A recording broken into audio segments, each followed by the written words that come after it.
आज के सेशन में हम बात करेंगे डिसलोकेशंस के बारे में। डिसलोकेशन का मतलब क्या होता है? डिसलोकेशन मतलब किसी भी एक पर्टिकुलर जगह से बोन्स डिस्प्लेस हो जाना, नहीं तो डिसलोकेट हो जाना। ठीक है, हम कहते हैं ना कि बोन्स डिसलोकेट हो गया। ठीक है, डिसलोकेट हो जाना मतलब अपने जगह से वो क्या है, मूव हो चुका है, नहीं तो डिस्प्लेस हो चुका है, तो that is known as dislocation. Okay, तो इसके बारे में एक बार हम डेफिनेशन के साथ समझ लेते हैं कि ये डिसलोकेशन होता क्या है। It is a separation of both articulating surfaces of a joint. ठीक है, यानी कि एक जॉइंट का, जॉइंट हमें पता है what is a joint.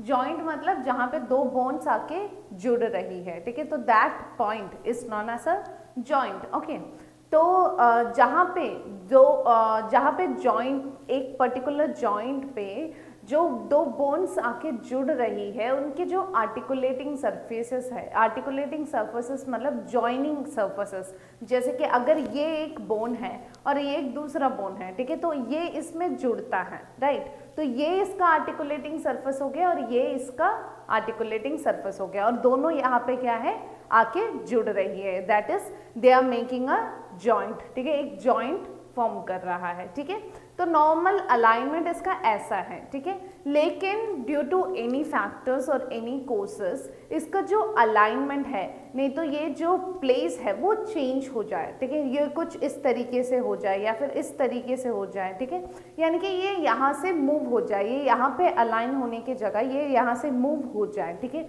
Dislocate हो जाए, नहीं तो उसका प्लेस चेंज हो जाए, डिसप्लेस हो जाए, तो that is known as dislocation. Okay, अब आपको समझ आ गया होगा what is dislocation. Okay, next is subluxation. ठीक है, दो टर्म्स है, dislocation and subluxation.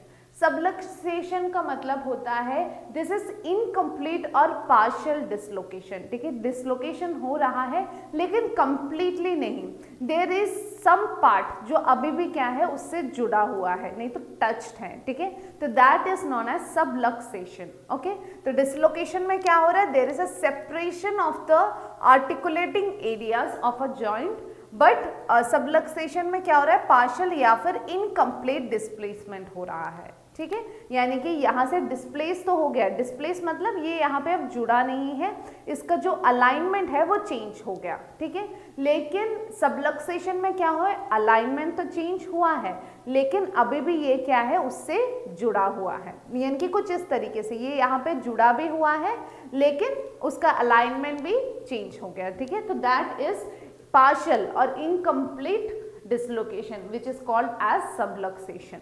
Okay, next हम बात करेंगे इसके टाइप्स के बारे में। तो मेनली जो डिसलोकेशन है 3 टाइप से क्लासिफाई किया गया है, कॉन्जेनाइटल, ट्रॉमेटिक एंड पैथोलॉजिक। ठीक है, तो कॉन्जेनाइटल का मतलब जैसे कि नेम इंडिकेट करता है, कॉन्जेनाइटल मतलब बाय बर्थ। ठीक है, तो बाय बर्थ किसी के अंदर डिसलोकेटेड बोन्स है, ठीक है, तो that condition is known as congenital dislocation. ठीक है, यानी कि बाय बर्थ ही उनका जो बोन्स है वो डिसलोकेटेड है, नॉर्मल अलाइनमेंट में नहीं है। नॉर्मली ये जो डिसलोकेशन है ये हिप बोन्स के रीजन में, नहीं तो नी बोन्स के रीजन में हम देख सकते हैं कि जो बाय बर्थ ही वो रीजन क्या है, डिसलोकेटेड होगा। ठीक है, तो that is congenital dislocation. Next is traumatic dislocation. Traumatic dislocation मतलब कोई भी ट्रॉमा, कोई भी एक्सीडेंट के दौरान अगर किसी भी पर्सन का जो बोन का अलाइनमेंट है वो चेंज हो जाता है, तो दैट इज ट्रॉमेटिक डिसलोकेशन। ठीक है, यानी कि कोई भी फॉल, कोई भी हिट, कोई भी ब्लो या फिर कोई भी रोटेशनल इंजरी, किसी भी कारण की वजह से क्या होगा, जो बोन्स है वो उसका नॉर्मल अलाइनमेंट से डिस्प्लेस हो चुका है, दैट इज ट्रॉमेटिक डिसलोकेशन। ठीक है, तो कोई भी हिट, फॉल्स, ठीक है, कुछ भी हो सकता है, एनी अदर रीजंस, ठीक है, की वजह से जब डिसलोकेशन होता है, that is traumatic dislocation. Next is pathologic dislocation. Pathologic dislocation मतलब कोई भी डिसीज कंडीशन, नहीं तो कोई भी इंफेक्शियस कंडीशन की वजह से जब बोन्स डिसलोकेट हो जाता है, तो that condition is pathologic dislocation. ठीक है, ट्रॉमेटिक में कोई भी हिट या कोई भी फॉल की वजह से हो रहा था, लेकिन पैथोलॉजिक में क्या हो रहा है, किसी भी डिसीजेस जैसे कोई इन्फेक्शन हो सकता है, रूमेटॉइड आर्थराइटिस हो सकता है, न्यूरोमस्कुलर डिसीजेस हो सकता है, ठीक है, पैरालिसिस हो सकता है, ऐसे कोई भी कंडीशन की वजह से जब बोन्स डिसलोकेट हो जाता है तो that is a pathologic dislocation. Okay, तो इस तरीके से 3 टाइप्स में इसको क्लासिफाई किया जा सकता है। ओके, नेक्स्ट हम बात करेंगे इसके कोसेस और रिस्क फैक्टर्स के बारे में।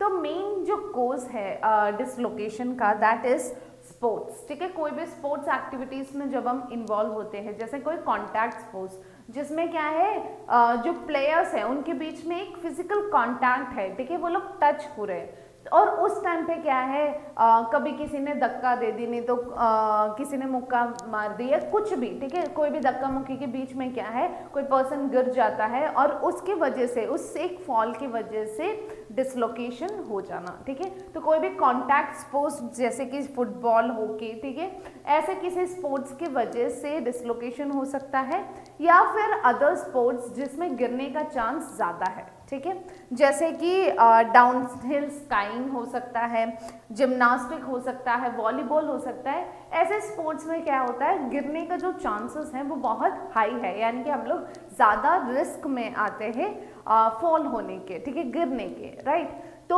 ऐसे स्पोर्ट्स में जब कोई इन्वॉल्व होता है तो there is a high chance, there is a high risk कि वो पर्सन को क्या है डिसलोकेशन हो सकता है, ठीक है।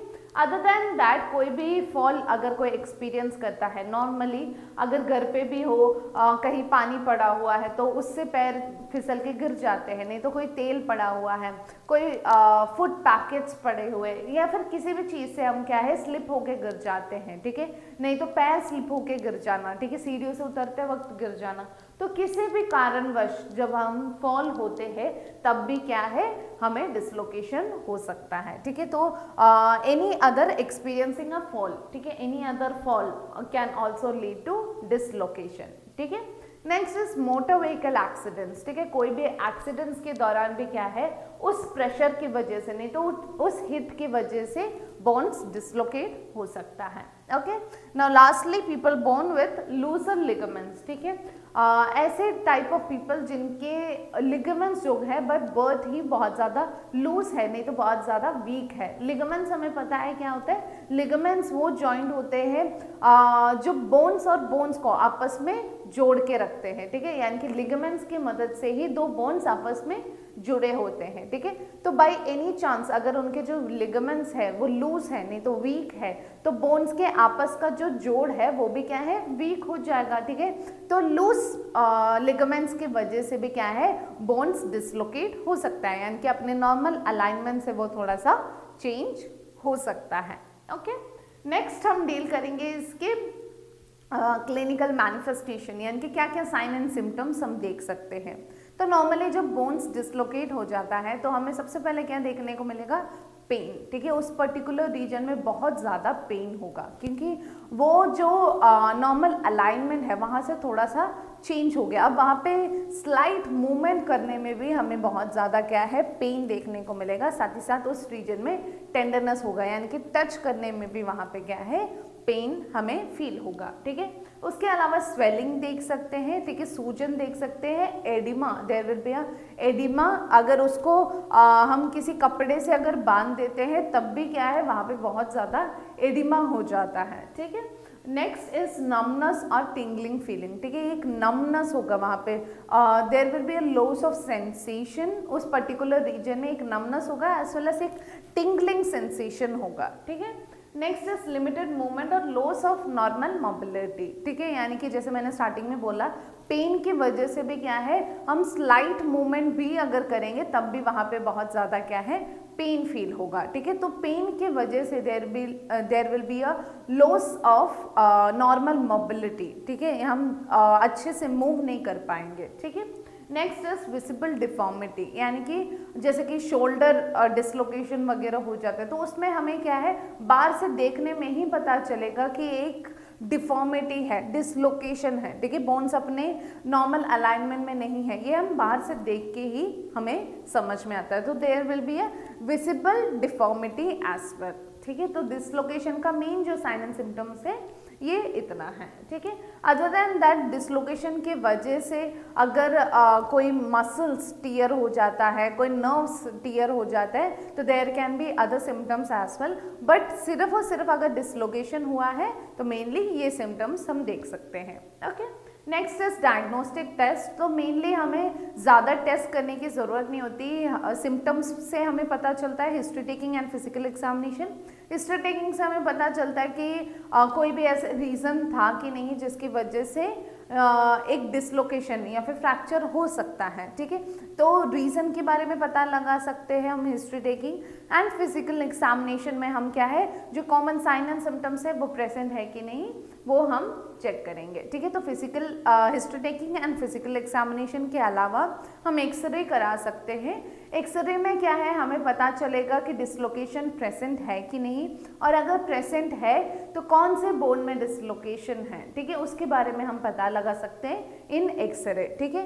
उसके अलावा हम एमआरआई करा सकते हैं। एमआरआई स्कैन में हम क्या करेंगे, हमें क्या पता लगेगा कि कितना सीवियर डिसलोकेशन हुआ है, आसपास के कौन कौन से टिश्यूज डैमेज हुए हैं, ठीक है, तो वो हम पता लगा सकते हैं एमआरआई, ठीक है। तो इस तरीके से हम क्या है, history taking, physical examination, X-ray and MRI से हम इस कंडीशन को डायग्नोस कर पाएंगे, ओके। नेक्स्ट हम डील करेंगे इसके मैनेजमेंट के बारे में। तो फर्स्टली हमें क्या करना पड़ेगा, उस पर्टिकुलर रीजन को इमोबिलाइज करना पड़ेगा, यानी कि वहाँ पे मूवमेंट नहीं करना पड़ेगा। तो मूवमेंट ना करने के लिए हम स्लिंग्स का मदद ले सकते हैं या फिर स्प्लिंट भी यूज़ कर सकते हैं, ठीक है। तो स्लिंग्स या फिर स्प्लिंट की मदद से, जहाँ पे भी अगर है, अगर यहाँ पे शोल्डर रीजन में डिसलोकेशन है तो स्प्लिंट काम में आता है, अगर हाथ के रीजन में या फिर पैर के रीजन में डिसलोकेशन है तो स्लिंग काम में आता है, ठीक है। तो जहाँ पे पर्टिकुलर कौन से रीजन में डिसलोकेशन हुआ है उसके हिसाब से हम स्प्लिंट या फिर स्लिंग यूज़ कर सकते हैं, जिससे हम क्या है उस पर्टिकुलर रीजन को इमोबिलाइज करेंगे और वहाँ पे क्या है मूवमेंट ज़्यादा नहीं होगा, तो आसपास के जो टिश्यू डैमेज है, नर्व्स के डैमेज है, उससे हम खुद को प्रिवेंट कर पाएंगे, एज वेल एज हीलिंग को हम प्रमोट कर पाएंगे, ओके। नेक्स्ट हम क्या करेंगे, do not attempt to relocate, यानी कि खुद से बोन्स को वापस अलाइनमेंट में लाने की कोशिश ना करें, ठीक है। हमेशा एक फिजिशियन को रेफर करें, फिजिशियन के पास जाए, एंड वो लोग क्या है, वो लोग खुद से वो फिर करेंगे, ठीक है, क्योंकि उन्हें पता होगा किस तरीके से उसको सही तरीके से कर सकते हैं, राइट। हम खुद से अगर बोन्स को वापस रिलोकेट करने की कोशिश करेंगे तो देयर इज अ चांस कि आसपास के जो नर्व्स है, सेल्स है, उसमें डैमेज हो सकता है, ठीक है। तो इसलिए हमेशा एक फिजिशियन को रेफर करें डिसलोकेशन के टाइम पे, ओके। नेक्स्ट हमें क्या है, प्राइस, ठीक है। Price is a synonym, price एक निमोनिक है जिससे हमें पता लगता है कि इस कंडीशन में हम क्या कर सकते हैं। तो प्राइस में हम क्या करते हैं, प्राइस में P मतलब है प्रोटेक्ट, ठीक है, P मतलब प्रोटेक्ट, R मतलब रेस्ट, I मतलब आइस, C मतलब कंप्रेशन एंड E मतलब है एलिवेशन, ओके। तो प्राइस में P सबसे पहला है प्रोटेक्ट, ठीक है, हमें क्या है प्रोटेक्ट करना है फर्दर कोई डैमेज होने से, एज वेल एज फर्दर कोई हिट या फॉल से हमें खुद को क्या है प्रोटेक्ट करना है, ठीक है। तो इमोबिलाइज करने से भी क्या होगा, हम अपने ही आपको क्या है प्रोटेक्शन प्रोवाइड कर रहे हैं, ठीक है। तो सबसे पहला हमें क्या चीज़ करना है, हमें प्रोटेक्शन प्रोवाइड करना है जो इंजर्ड रीजन है, नहीं तो इंजर्ड पार्ट है, वहाँ पे हमें प्रोटेक्शन प्रोवाइड करना है। सेकेंडली हम क्या करेंगे, रेस्ट, ठीक है। सेकेंडली हमें रेस्ट करना है, प्रॉपर रेस्ट से क्या होगा, हीलिंग प्रमोट होगा, एज वेल एज पेन भी रिड्यूस होगा, okay. Now third is ice, ठीक है, यानी कि आइस अप्लाई करना है, यानी कि वहाँ पे पेन होगा, वहाँ पे स्वेलिंग होगा, तो उस चीज़ को रिलीव करने के लिए हम आइस अप्लाई कर सकते हैं, जिससे pain as well as swelling reduce हो जाएगा। नेक्स्ट इज कंप्रेशन, ठीक है, फोर्थ इज कंप्रेशन, यानी कि उस पर्टिकुलर रीजन में हम कंप्रेशन ना करें, ठीक है, हमें प्रोटेक्शन प्रोवाइड करना है, रेस्ट भी प्रोवाइड करना है, आइस भी प्रोवाइड करना है, लेकिन कंप्रेशन हमें नहीं देना, ठीक है, क्योंकि जब हम कंप्रेशन करते हैं तो उस टाइम पे जो पेन है वो बहुत ज़्यादा और इंक्रीज हो सकता है, ठीक है। टू अवॉइड दैट हमें क्या है, कंप्रेशन नहीं प्रोवाइड करना। नो लास्टली हमें एलिवेशन भी नहीं प्रोवाइड करना, ठीक है, यानी कि उस पर्टिकुलर रीजन को हम अगर एलिवेट करेंगे, ठीक है, तो हमें क्या है, पहले मूवमेंट करना पड़ेगा, राइट। हम उस पर्टिकुलर रीजन को मूव करेंगे तभी तो उस पर्टिकुलर रीजन को हम एलिवेट कर पाएंगे। तो मूवमेंट हमें नहीं करना जब हमारे बोन्स डिसलोकेट हो जाते हैं, ठीक है। तो इस कंडीशन में हम क्या करेंगे, हम प्रोटेक्शन प्रोवाइड करेंगे अफेक्टेड रीजन को, रेस्ट भी प्रोवाइड करेंगे, आइस भी अप्लाई कर सकते हैं, लेकिन हमें कंप्रेशन नहीं करना एंड एलिवेशन भी नहीं करना, ओके। तो इस तरीके से हम क्या है, ये चीज़ें फॉलो कर सकते हैं। Next is reduction. रिडक्शन में हम क्या करेंगे, जो फिजिशियन है वो जेंटल मैन्योर्स के मदद से जो बोन्स को वापस अपने अलाइनमेंट में लेके आएंगे, यानी कि वापस अपने नॉर्मल पोजीशन में लेके आएंगे, और उसके बाद वहाँ पे बैंडेजेस या फिर स्लिंग्स या फिर स्प्लिंट या फिर ट्रैक्शन, ठीक है, किसी भी चीज़ के मदद से उसको क्या है, इमोबिलाइज करेंगे ताकि वो जल्दी से हील हो सके, ठीक है। तो रिडक्शन में हम क्या करेंगे, वापस से जेंटल मैन्योर्स अप्लाई करके वापस से बोन्स को अपने नॉर्मल पोजीशन में लेके आते हैं, ओके। लास्टली फिर हम मेडिकेशन प्रोवाइड करेंगे। मेडिकेशन जैसे कि पेन होगा तो पेन रिलीविंग मेडिकेशंस दे सकते हैं, मसल्स का खिंचाव है तो उसके लिए हम मेडिसिन दे सकते हैं। तो इस तरीके से जो प्रॉब्लम पेशेंट को फेस करना पड़ रहा है, मेनली पेन के लिए हम मेडिकेशन देते हैं, जैसे कि एसिटामिनोफेन है, इबुप्रोफेन है, ठीक है। तो इस तरीके से जो भी कंडीशन है उसके हिसाब से मेडिकेशंस दे सकते हैं। मेनली हम पेन रिलीवर्स ही देते हैं, ठीक है। उसके अलावा हम क्या कर सकते हैं, उसके अलावा पेशेंट को हम थेरापी दे सकते हैं, जैसे कि फिजिकल थेरापी, ऑक्यूपेशनल थेरापी के लिए हम पेशेंट को रेफर कर सकते हैं, जो कि पेशेंट को वापस क्या है, अपने नॉर्मल रूटीन में लाने में उनको हेल्प करेंगे, यानी कि रिहैबिलिटेट करने में उनको हेल्प करेंगे, okay. Now after immobilisation and reduction, ठीक है, इमोबिलाइज करने के बाद एज वेल एज रिडक्शन करने के बाद हम फिर धीरे धीरे जैसे ही हील होना शुरू हो जाएगा तो हम पेशेंट को क्या है, स्लाइट एक्सरसाइजेस भी रेकमेंड कर सकते हैं। स्लाइट मूवमेंट से क्या है, फिर वापस से वो जो चीज़ है वो स्टिफ नहीं होगा, धीरे धीरे वो फिर क्या है, अपने नॉर्मल रूटीन में आना शुरू हो जाएगा। तो ये सब कुछ चीज़ें हैं जो हमें ध्यान में रखना है जब डिसलोकेशन हो जाए, और उस टाइम पे हम इस तरीके से क्या है, मैनेज कर पाएंगे, ओके।